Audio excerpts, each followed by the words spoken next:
Okay, so I know that you've done online training, so you might be wondering what kind of session is this? And really it's um, to put the program in context and give you the opportunity to ask some questions that you might have to help get you started right.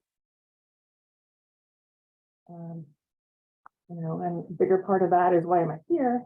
Well, we rely on you guys to make sure that the orders and the purchases are in compliance with state and university policies and procedures, which is especially important with the PCard because you all are able to obligate university funds before anyone else approves it. So that's part of the reason that we really, really rely on it. And if you've got any questions, we hope that you'll always reach out and ask us. It's much easier for us to help on the front end than try to clean it up on the back end. Unfortunately, sometimes if we've got to clean it up on the back end, there are violations and just things that can be avoided. And also, we hope that getting to know us a little bit face to face, you get comfortable reaching out if you do have any questions. So we'll go through an introduction. I would introduce you to Edsel, my much beloved co-worker who works with me on the PCard program, but he had an appointment this afternoon, so he's not in the office. But his name is Edsel Larrett. And then we'll go through the responsibilities of the card holders. We'll take a look at reconciliation and how to go about that. And then we'll show you some resources.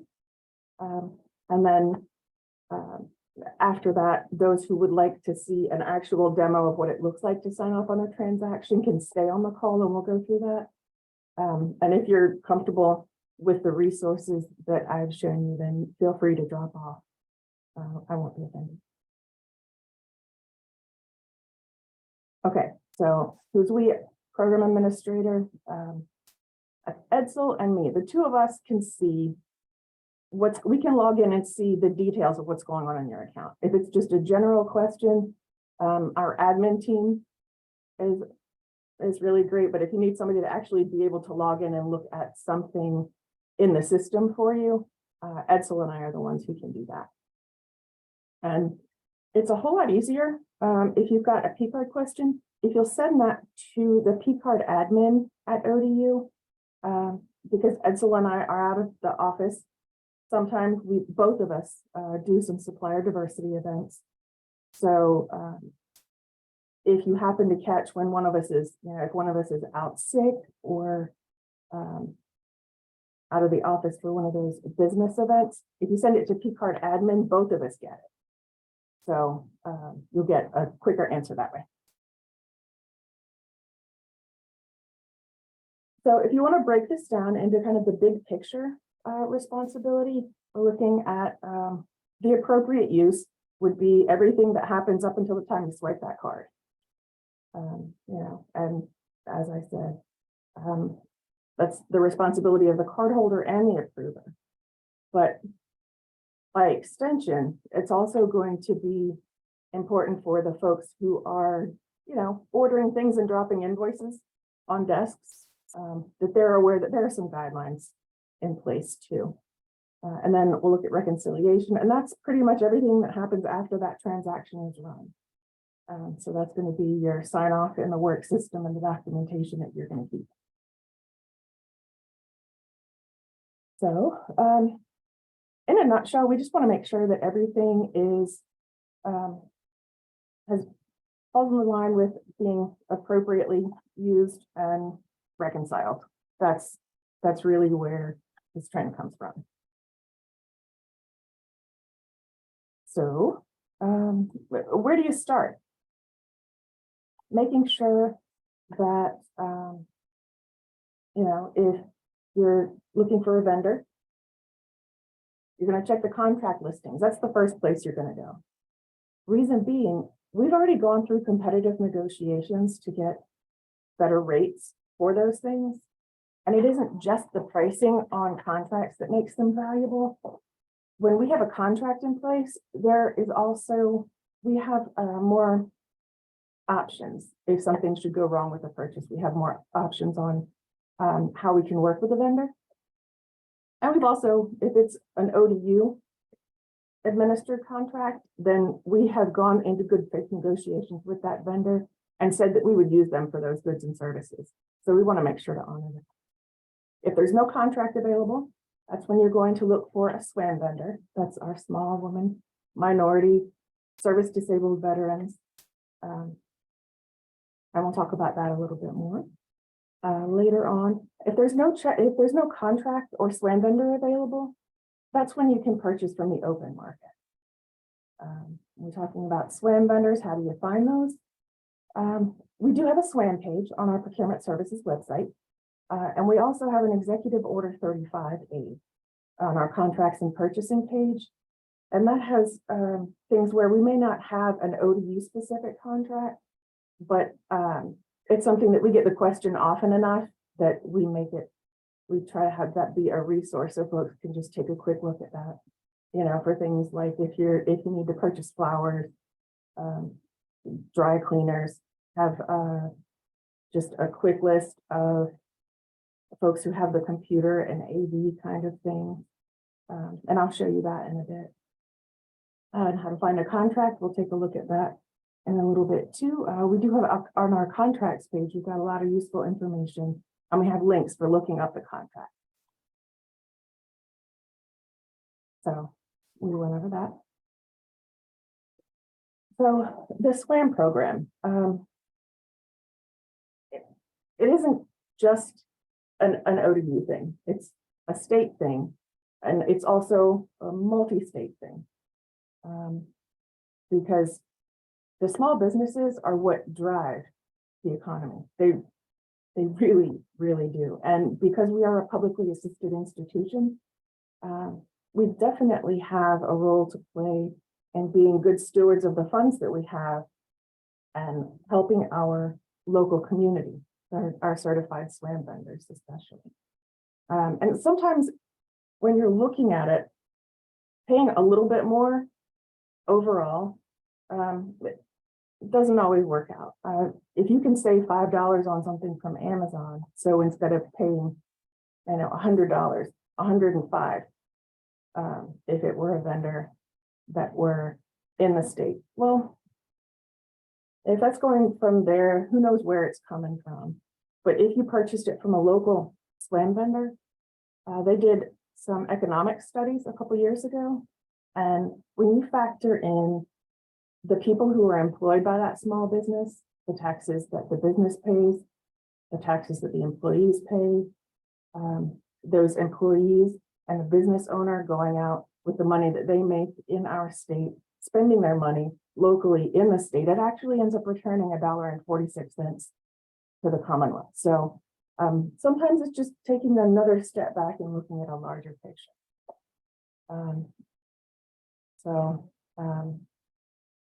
Amazon, we've also noticed that those who use Amazon frequently tend to have more occurrences of fraud hitting their card. So just something to be aware of. We don't disallow Amazon because we know that sometimes folks just can't find what they need other places, and so they need to get it through Amazon. But we do have the ODU Amazon account, and if it's over $50, it'll roll to Edsel and me for approval. And that way, if it's something that you're not used to buying, but we know that there's a SWAM vendor because we're out and about in the community, you know, we can help connect you with that SWAM vendor or the contract vendor, or go ahead and approve it for you. And with books, there is a cooperative contract that is called Complete Books. And there, it doesn't always align, but we just ask that you check Complete Books first. They are a minority owned business and a cooperative contract, so there are a few benefits there. And the SWAM Executive Order 35, that was put in place by the previous governor, but Executive Order 35 supports the SWAM initiative. Like I said, Amazon, I know it's easy because I use Amazon personally all the time. But if you want to get added to the ODU Amazon account, It's quick, it's easy. Just shoot us an email to the pcardadmin@odu.edu box. And then we put the complete books reminder on here. Just being aware of what your purchases look like from the outside. It might be completely legitimate, but just keeping in mind that we are state assisted. So when you're out and about and somebody sees that ODU branding on a card, they're going to judge it.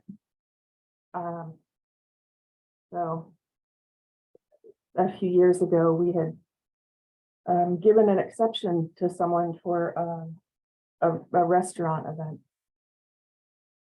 And then we're looking at the receipts in our audits and found out that one of the dinners was a $55 cowboy steak. Now, I worked in restaurants for years. And I tell you what, if I saw like an ODU card,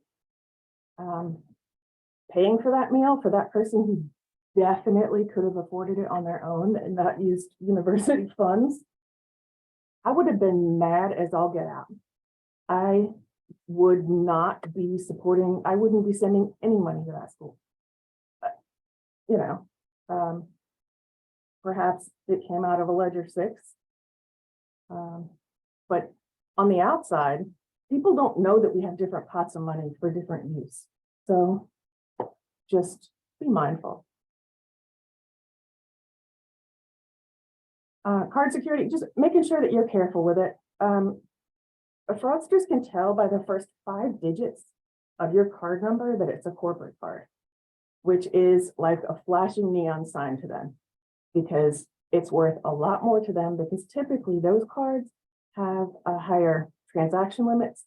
They have higher monthly limits. So they're really going to go for those. So you want to make sure that you're guarding that card number as much as you can. You're not going to want to give the number out to anybody except for the vendor that you're working with. You know, you don't want to write the card number out on a Post-it note with the expiration date and put it on your computer, like I've seen. And I know it's convenient, but you don't know who's, you know, people are walking by, and we don't know what's going on in people's personal lives, and sometimes things happen that can make people make decisions that they ordinarily would not. I've seen a few of those on our campus and on other campuses, so it happens. Making sure that you're not mailing or faxing or emailing the card number just because it can be exposed and out there. If you're mailing it, you don't know who's opening it and whether it's being put on a pile and how many people are going to be walking by that number. Same with the fax machine. Ours, you know, we have 11 people on our staff, and, you know, sometimes the folks from the mail center or the folks from facilities might pop in and use the copier. So if there's something that came off the fax machine, somebody, you know, pulled it out and put it face up on the table, just, you know, to be helpful. If that's got a credit card number on it, it's just exposed. So the order on the internet, make sure it's got the S after the HTTP. You can call in the number over the phone, or if you're in person, over the counter. Just for risk avoidance, some categories do have purchase restrictions. You know, making sure that all of the purchases, that they support the university mission. No alcohol is allowed on the card. So in general, it's the no guns, no booze, no strippers, no personal stuff, no cash advances, restaurant meals. There are limited time, you know, limited exceptions for that. And those are really the larger dollar things. Like if you've got a large recruitment event that you're putting on, or if you have a full staff administrative retreat where the cost of that is really going to be more than we could reasonably ask someone to go out of pocket while they're waiting to be reimbursed. That's the intention of the restaurant exception. It is not intended to take the place of the reimbursement of the regular reimbursement process for business meals. And ETF purchases, if you've got equipment money, those need to go through EVA, and that ensures that they get tagged and added to our fixed asset list. And University Policy 3001 That's really helpful. It's the budget unit director's responsibility is actually what that policy is. But it does a nice job of breaking out what's allowable on the different ledgers. So what is allowable on ledger 1? What is allowable only on ledger 6? If you've got a purchase from a Commonwealth employee, so if you've got somebody coming in to speak, but they're already in the state system to get paid, then they would need to get paid through payroll. And if you're making a purchase from an individual, that can cause some tax issues because individuals often are using those third-party payment apps that do not pass the tax ID information. And so the university could be at risk for not paying the taxes that were due if we ended up paying that person enough that we should have sent them a 1099. So you'll use the AP IPSC checklist for that. Just general risk avoidance. We have blocked some of the MCC codes, and those are typically the ones that you are not going to need to use. And that's really to protect the card from fraud. And if something comes up and there is an MCC code for a vendor and you need to use it, just shoot us an email with the vendor, what it is that you're buying. We can do a temporary adjustment for you to allow it to go through. And travel exception and car rental exception, those have some additional caveats, and those are listed out on the form. So if you are a new card holder and you haven't put in the travel and car rental exception and you're going to need them, just shoot us those forms and we can make the adjustment. Office supplies don't go on the PCard. That's because it's a direct bill through RGH. They send it to AP, and AP divvies that up and puts it in the budget codes where it's supposed to go. Sometimes you need little doodads for things, decorations, gift bags, things like that. So Dollar Tree is fine for that. If you have like industrial kinds of needs, there is a cooperative contract with Lowe's. We just need to get you added to the account. So if you are going to need anything from there, just shoot us an email, let us know, and we'll get you added.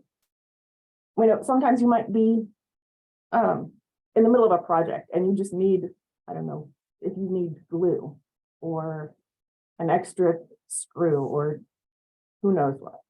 And you have to stop the project and wait for the next office supply order to come through. It's fine if you could just go to Taylor's and get what you need so you can get your project done and off your plate. We're frequently asked if folks can go to Target. If something is not available from a contract vendor or a SWAN vendor, then yes, you can go through Target. Just make sure that you tell them it's tax exempt ahead of time. And discretionary limits. The BOV wanted to make sure that card approvers were aware of spending that was going on. So every card holder has a discretionary limit that is half of what their monthly cycle limit is. So if you're going in and signing off weekly, then if your approver is also signing off weekly, that should be clearing it out and it wouldn't be an issue for you. But once you get to that halfway limit, it's going to stop purchases and it's going to tell you that you don't have enough funds available. And just to clear that out, you'll just need to go in, sign off on your transactions, have your approver sign off, and it automatically frees up the funds then. And if you're not sure if the card gets declined and you need to take a look at why, it's really easy to go in and look at it on that home page, your landing page. It's got the last 4 digits of your card number. And if you click on that, you'll get a drop down. It says view auth log. That's authorization. And clicking on that, and it'll bring up a little pop-up box that'll give you the exact reason for the decline. And in our reconciliation guide, we've got some more help on what to do for the different reasons that a card might decline. Okay. Before we take a look at resources, do you guys have any questions?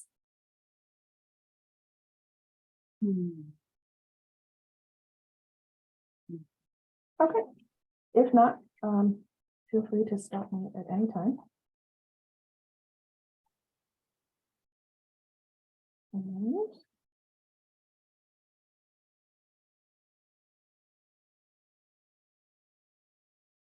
Heather, I just wanted to, this is Bright. Can you Mhm. hear me? Yes, I ma'am. just wanted to make it clear. I know in the past, we've needed to have permission to go to a Dollar Tree.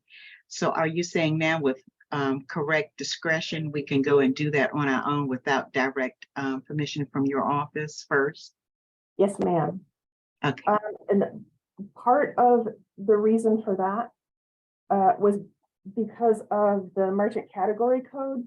The Dollar Tree had a switchover, okay, and but we worked with the bank to get that MCC code taken off of our block list. So, okay, okay, wonderful. Okay. yep, okay.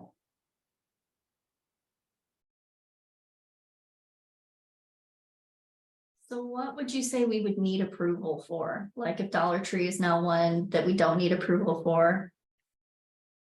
If you had one of those large recruitment events, you would need to do a restaurant exception before that happened.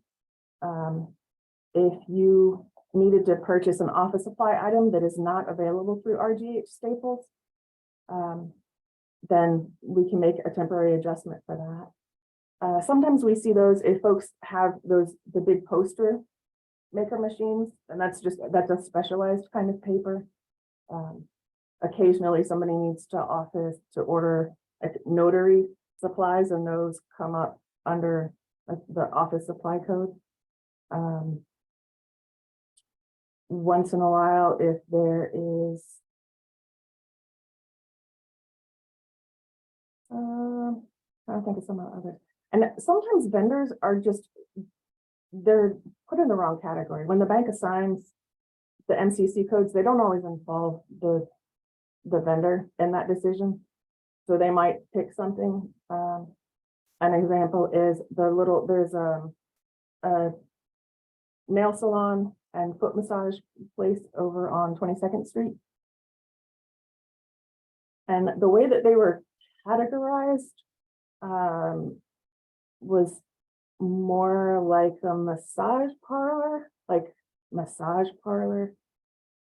that made them show up on the fraud, the state's fraud table, which we are not allowed to touch. So we worked with the vendor to help them reach out to their bank so they could be appropriately categorized as like a beauty salon, that kind of vendor. So What kind of justification would you have for purchasing something there?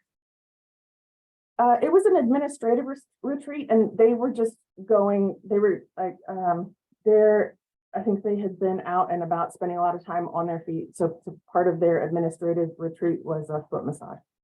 Oh, okay. So, I mean, it was legitimate. And I mean, I warned her ahead of time just because of the kind of business it was. And because I've been in there, they're adorable people. Their English isn't always great.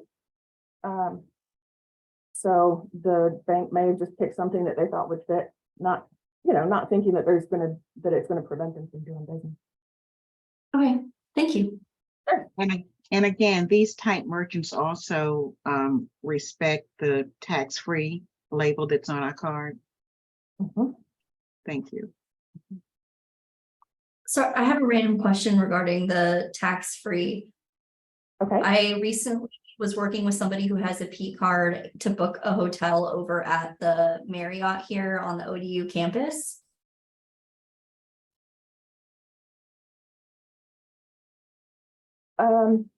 There are maybe 2 people at the university who are not athletics coaches, which is a whole different ball of wax. Because it's safer for them to have the permission to pay for athletes' rooms than run around with bags of cash. But there are 2 people. One handles the BOV the BOV reservations, the other one handles the president's reservations. But those are the only two cards on campus that do those hotels. If they're working with the Spring Hill Suites across the street. Yeah, there's a- that's what it is. I'm sorry. It was Spring Hill Suites. Yeah, no, if you said Marriott, they're part of Marriott. There's what's called a purchase authorization form, PAO1 form for short.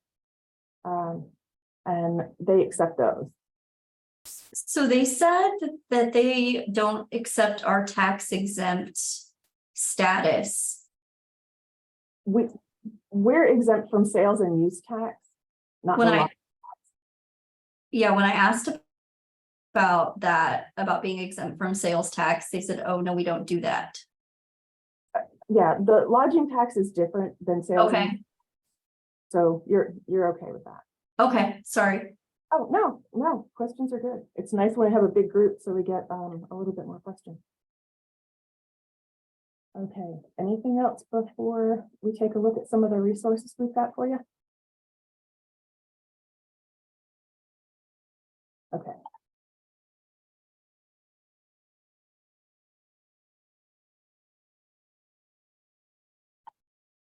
Okay, can you see the Department of Procurement Services page? Good, okay. So this is our main page. We can bounce around, different sections. The contracts and purchasing page is going to be something that you'll use in conjunction with the PCard page. And we try to make it easy. So we'll look at the PCard page first. So the reconciliation guide is here in the middle.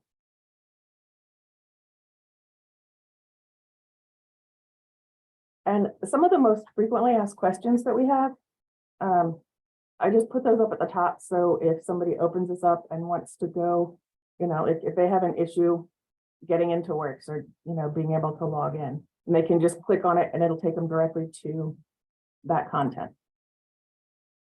So, this is just a couple of the frequently seen things that we've got, to help you walk through that. It's got how to check your balance. And it's the same, it's the same place as declines, but somebody might look for it as decline. If you've got fraudulent or suspicious activity on your card, then going in, it walks you through from login to accessing your transaction, to changing the date parameters, to allocating your budgets. If some vendors have older machines and it'll split off an amount and make it look like it charged tax, even though your receipt shows it didn't. And you can either just add a Works comment saying that the receipt shows no tax, or you can adjust it in the allocation screen, and either one is fine. We've got the steps for adding a receipt. So we'll go through. All right, so this is logging in, accessing your transactions. This is going to be the first box that you see.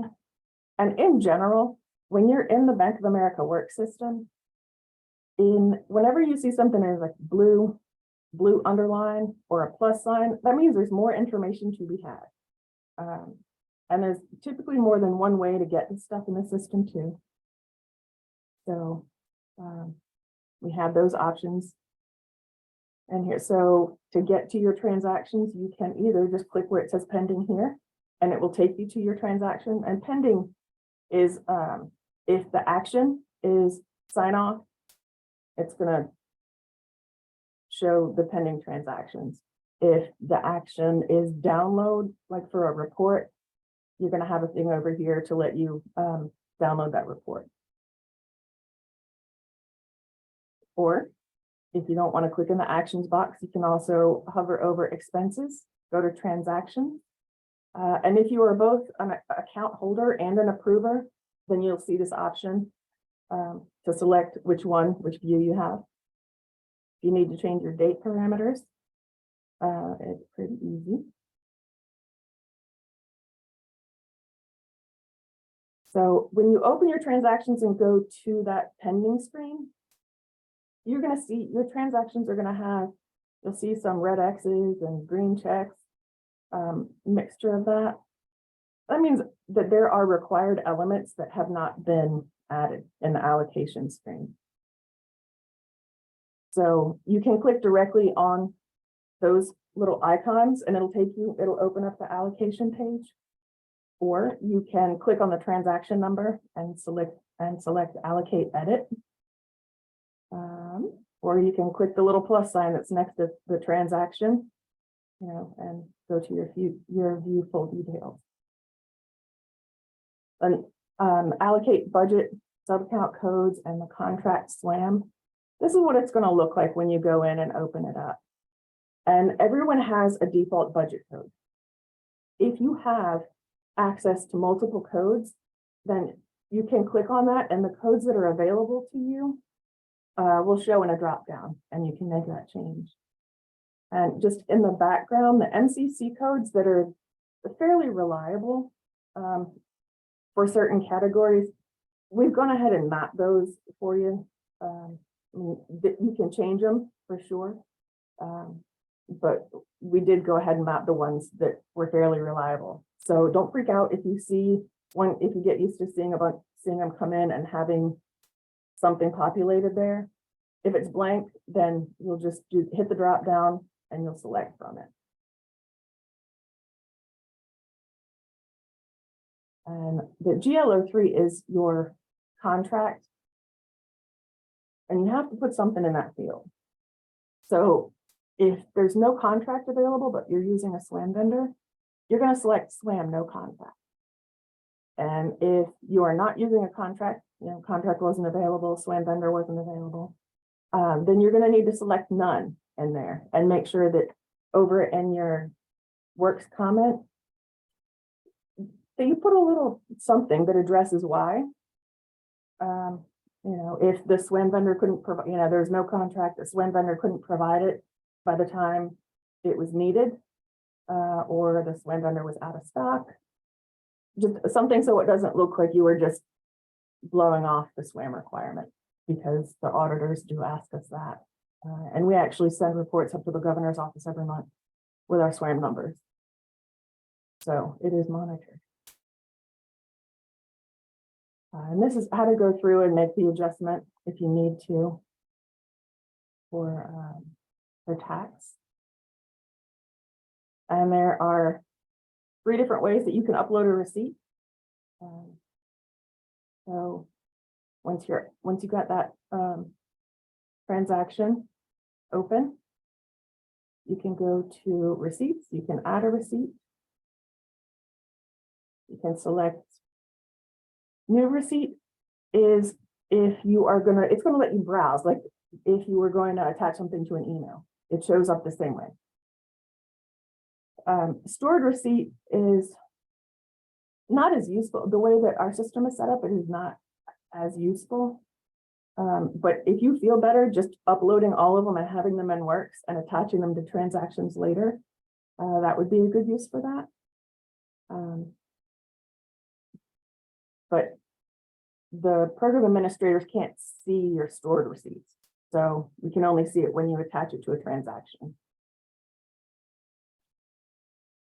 So you can also click on the transaction and click manage receipts, and that will bring up that page to let you add it.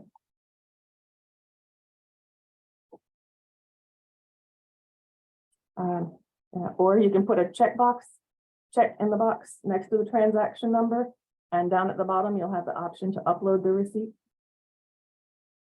And after you upload the receipt, the file name and the receipt date, whatever is helpful to you. This is not a vital piece of information like the banner e-receivers are. This is more of an internal receipt date, just because it's a required field by the bank. And then the file name is going to be whatever is helpful to you. You aren't worried about how you calculate that. So you'll be able to see on that home, when you're looking on your transaction page, the pending sign off. On the right hand side, there is an upload receipt column. and you'll be able to see the yes or no. If it's a no, it tells you the receipt hasn't been uploaded, and you can just click on that, and it'll open up that screen to let you upload receipt too. And at the bottom of your allocation box, if you scroll, you might have to scroll down a little bit to get to it. There's an add comment option. And that's when you're going to put in your good description. And we're doing more reporting now than we have ever done. And more granularity than we have ever done. So making sure that you have good sub-account choices that match up with what you're buying. If you are in travel status and you have to go to CVS to get something that is work related, obviously, that does not count as travel. That's going to count as like a miscellaneous retail or educational supply or office supply. Just we saw somebody do that, and 5412, it didn't really used to matter because we don't do that. We didn't do the line item accounting, but those sub account codes tie back to cardinal codes, that state codes, and we are having to provide exhaustive reports that have us looking through all of the transactions, looking at all of the details and pulling up things to try not to have to disrupt the campus community. So telling us how you're using it, really helpful. Doing an accurate sub-account code is really helpful. And if you have split a transaction between a couple of different budget codes, you can attach that one receipt to multiple budget codes. You don't have to upload it every single time. So we've got to do that there.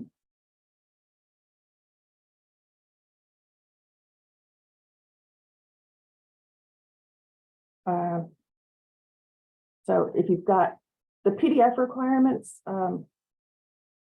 the space requirements are lower on those. You can only do like 1 megabyte for PDF, but you can do larger if you save it as a PNG file or a JPEG or one of the other image kind of files. You can also upload multiple documents just in case you need to. Okay. Any questions before I take you back to look at some of our contract resources?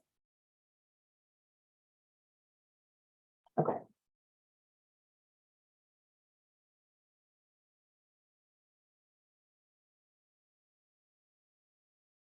Okay, so our contracts and purchasing page. This EO 35, EO is short for executive order. So, and we update this frequently when we hear about new cooperative contracts or new SWAN vendors. And it is alphabetized by category. So, you know, the AV computer peripherals, we've got, you know, whether it's contract or SWAN info, so you know what to put in when you do the sign off in Bank of America Works. Website information when we have that. If we have a dedicated number, a dedicated email, we provide that information for you. You know, things like awards and trophies. You know, we use those quite a bit, but we don't. The dollar threshold is not so much that it would warrant doing a solicitation for it. This is your information for a complete book and media. And the way they work with this is if you go to their site and set up an account and you put in an ODU email address, it will automatically pull you into the ODU portal. So to sign up for that one is very easy. And Cameron Bird is very easy to work with if you have any questions for him. Dry cleaning, flags, banners, plants, florists, furniture. If it's under $5,000, you don't have to get the DCE waiver. Honor cords, we might need to update that. I think promo factory may have closed. But Lowe's, that's the Omnia contract. That's our contact at Lowe's. But just shoot us an email and we'll get you in the system, and then you'll be added to the online portal for Lowe's. Light bulb promo items. So that's for your one-offs. ODU, this takes you to the ODU contracts, where, you know, if you wanted to, you know, look through the contract, you know, the contract titles, if you're not looking for a specific vendor, but just for a specific kind of purchase, or if you're not sure if you've worked with us a little bit, then you might know that Janice handles most of our IT purchases. Neil handles most of our stuff that has to do with the facilities management guys. And Harry handles a lot of the agreements, and then kind of, you know, steps in and helps work out the other stuff. So if you wanted to look by procurement officer, you could. Or if you knew the vendor / contractor name, you know, you could look through this list too. And it will give you that information, like ship shape cleaning. So you go in and view it, and you have information for reaching out directly to them.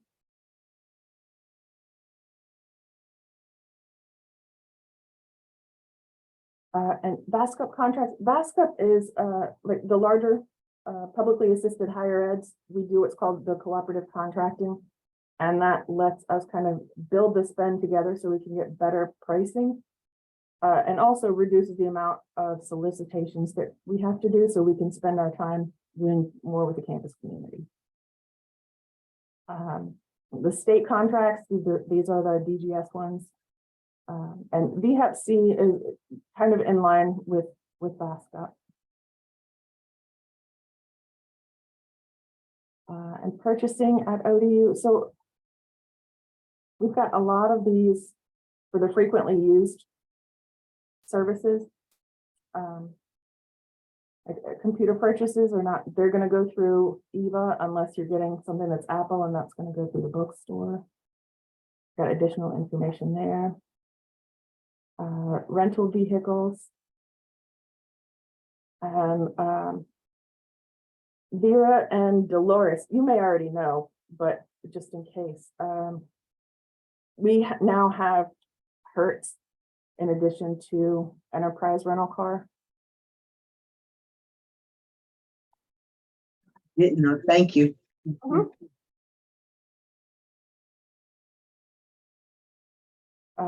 Doing like scientific lab supplies and a Fisher Scientific contract. Golf carts, there are additional things. Facilities management needs to review those. Independent contractors, that's those if you need to pay an individual. So we've got the links to the AP forms for you. If you're new and don't have an office supply account set up yet, information for that is here. We've got the forms and everything there for you. And printing and copying. I know they were working to update that, but it's going to need to be bid out. And Janice Hall is our buyer who works with that contract. And software is now we have to do federal reporting on that. They look at it as a leased item. So having those software decision analysis, that's a process that's been in place for 4 or 5 years now. That's going to be your starting point. And if it's something, you know, if IT determines that it doesn't need to have, you know, that it doesn't need to go through additional review with them, you'll still have that information ready. And we're trying to not have to do a wild run where we have to send out, you know, 1,000 emails one afternoon to ask folks for additional information. And it's super helpful to us if you do go through and then get the approval from the PAs before you do that software purchase. To make sure that you've got your beginning and end dates for that software and what it covers, because that's one of the items that we've got to put in that federal reporting, or finance has to put in that federal reporting program. But the software is also causing some issues because when it's international software, there are licensing and royalty fees that are taxed at 30%. And if it goes on the P card, that 30% tax is not taken out.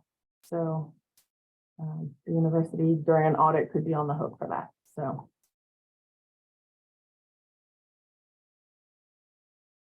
And UPS, if you don't have one of these set up, I would highly recommend it. Working off of a contract can make a huge difference in the rates that you're going to pay. So we've got those forms and then a rate sheet in there.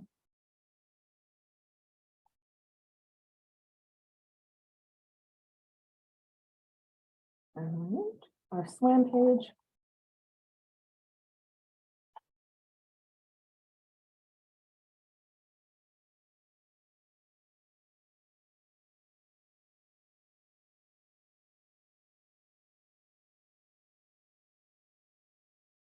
So we've got a link to search for vendor down here. And that'll take you directly to the website. But honestly, it's kind of a clunky website. And if you reach out to, if you just shoot an email to either procurement@odu.edu or pcardadmin@odu.edu, if you're looking for a SWAM vendor, it's probably going to be a lot easier because we're in that system all the time and we're out and about. We might just know a SWAM vendor off the top of our head. And we're happy to save you some unnecessary time going through that.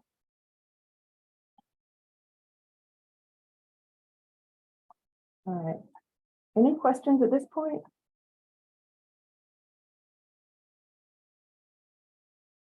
Okay.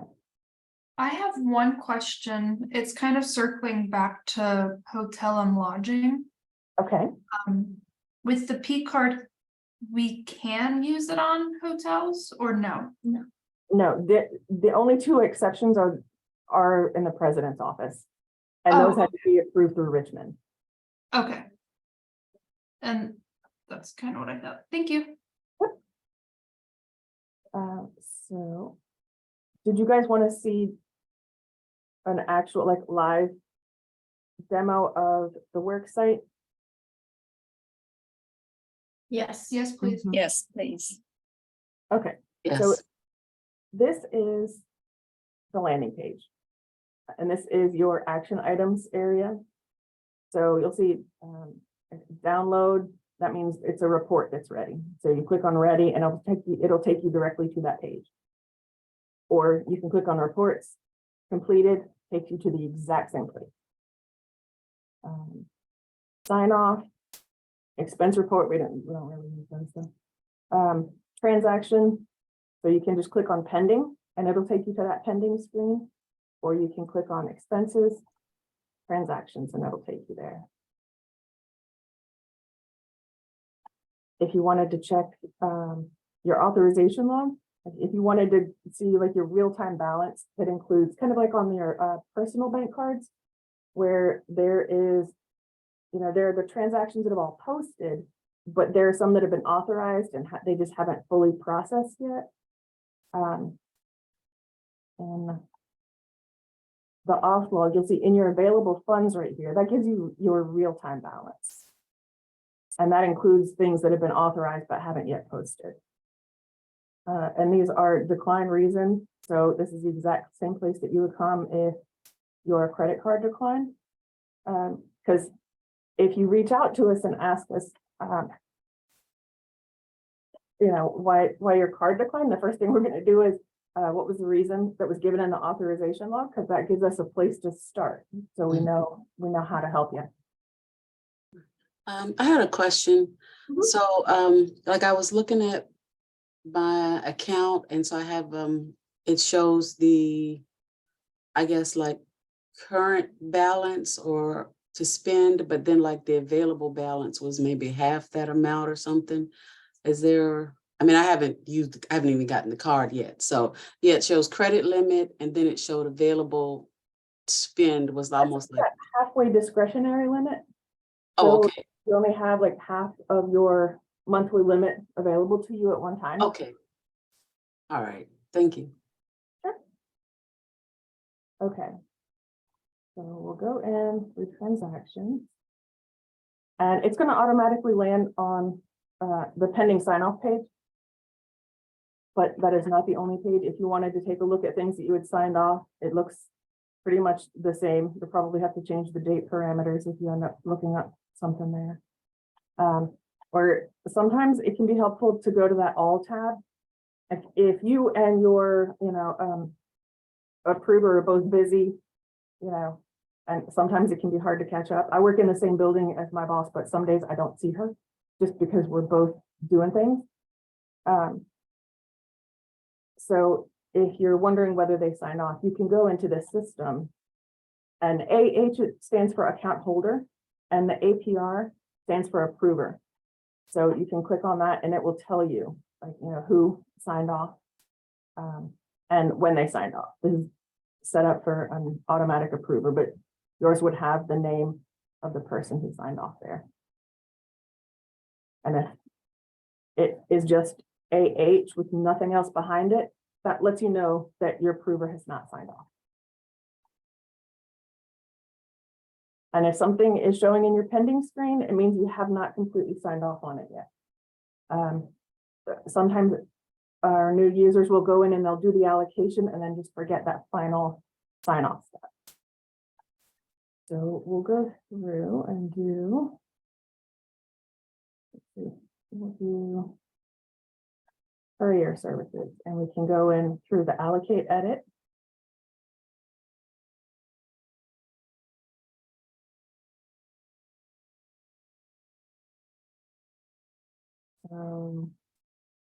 If one BL00 is the default, but we're using another account, maybe we wanted to take it out of our ledger 6.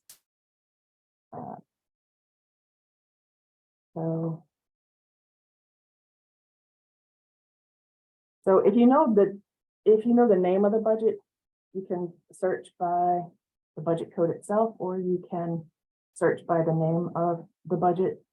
Either way is fine, and it'll filter it out for you. Same with the GL account. That one is fairly reliable. So that one will auto-populate for you. But if something was one of those vendors and they were coded that way, but that's not really what they do. See more, and you can start typing a description. Like if they were actually a florist, let's see, maybe it's missing media. And that way you're not trying to remember a whole bunch of numbers. These are the same budget counts. This tells accounts payable where to put it in Banner. So it's the same budget codes that you're using. If you're an EVA user, it's the same budget code. And I'll send you, I have a spreadsheet that has the detailed descriptions, not just the shortened ones. And sometimes that can be easier to determine what sub-account code that you want to use, because on that one, I also included the general expense categories that they roll up to when we're doing that reporting.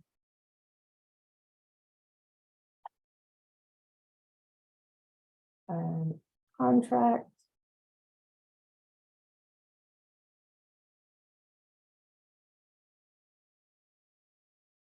Same thing, it's filterable. And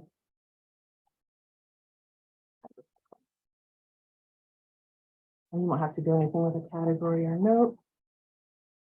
And if tax had shown up, this is the area where you would make that adjustment. So we will save.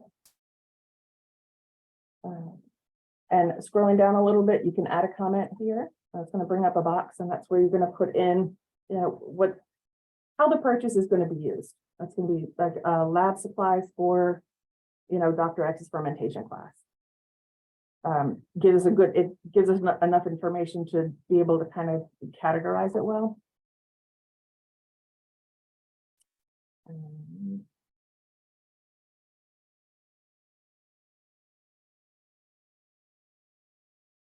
Manage receipts, that's where we're going to upload the receipt. Add new receipt. Choose file, and you're going to browse your computer to pick a file.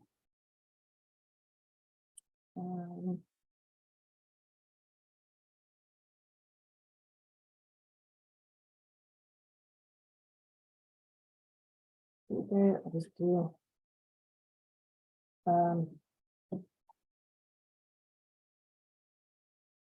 and you'll see we've got the name, got the file name, and if you wanted to take a look at it, you just click on it, view receipt. If you wanted to make a change to it, you can do that.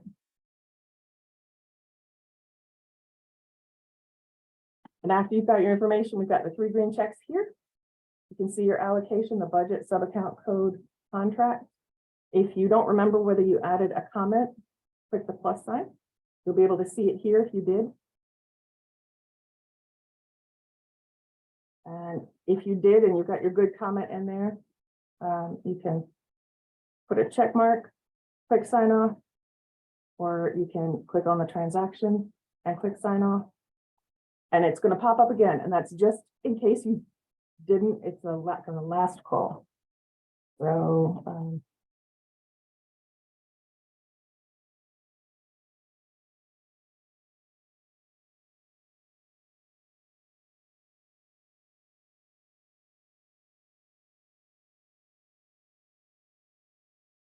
okay, so it's gone now. So we know that that one is signed off. Reports, this is where your completed reports show up. There's a reconciliation report that's going to come 2-3 days after the close of the billing cycle. And you can use that in lieu of a statement. The real value of that is making sure that you've signed off on all of the transactions that show up on that report. But you want to hang on to the statement or the reconciliation report and make sure that you've got all of your documents uploaded in Works. Good. Any questions?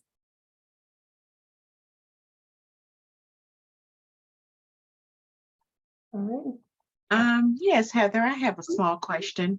Okay. The Excel sheet that we receive monthly with the listing of the charges that have occurred, what function does that actually have, and what response do we do with that? Do you mean the one that comes out around the 1st?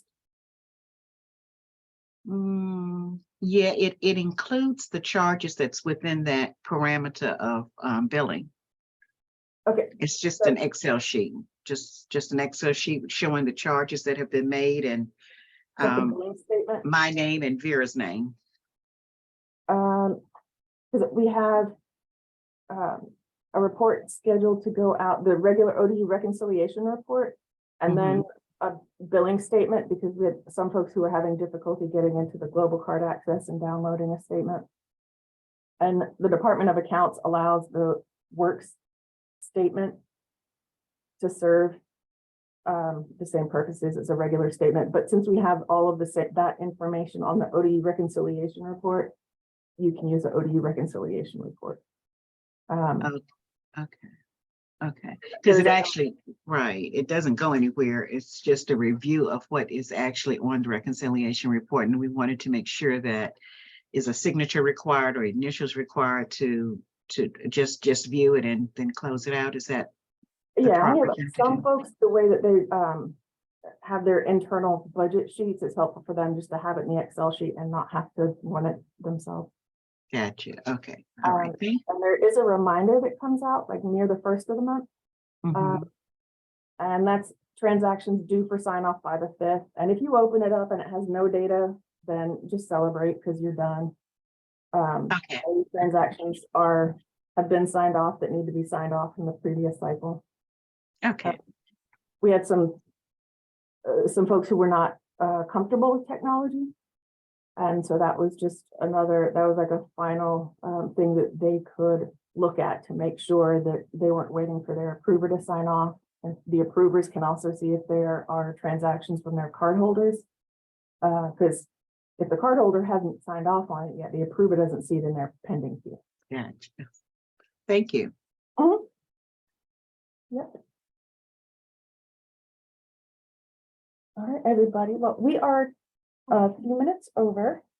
I mean, I'm happy to hang out here for any questions, but if anybody needs to hop off the call, I certainly understand that. And you can also shoot us an email if you come across a question later. I had one quick Questions later. question. If you could just confirm when the billing cycle is, if it's just month to month. The billing cycle, it typically runs from mid-month to mid-month. Okay, Sometimes the dates vary a little bit. The standard is the 16th to the 15th. There are usually a couple of cycles where that shifts just because one of those dates ends on a weekend. So the bank cuts it off. So the bank cuts it off on a business day. right. Okay, thank you. And one more question, sorry. When will we get the cards and EVA accounts set up? Let's see. Barbie. Let's see, yeah, Barbie's card is here. So we can ask Barbie about the EVA accounts.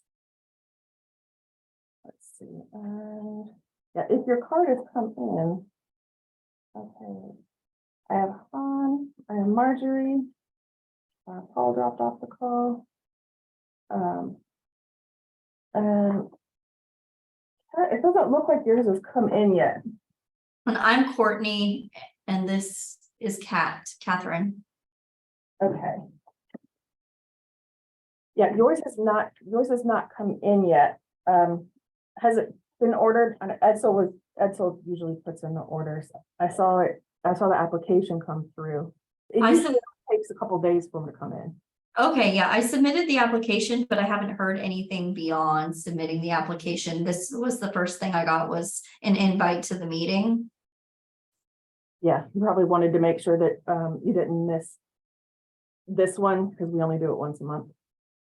Okay, So if there's anything missing, then he'll shoot you an email and just let you know that he needs that before he can order the card. And if he's already ordered it, it'll be here within the next couple of days. I can actually check real quick. So Heather, since you have my card, I can come over to pick it up?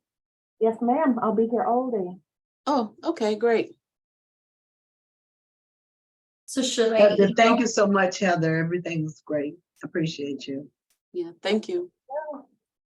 Lovely to see you, Dolores.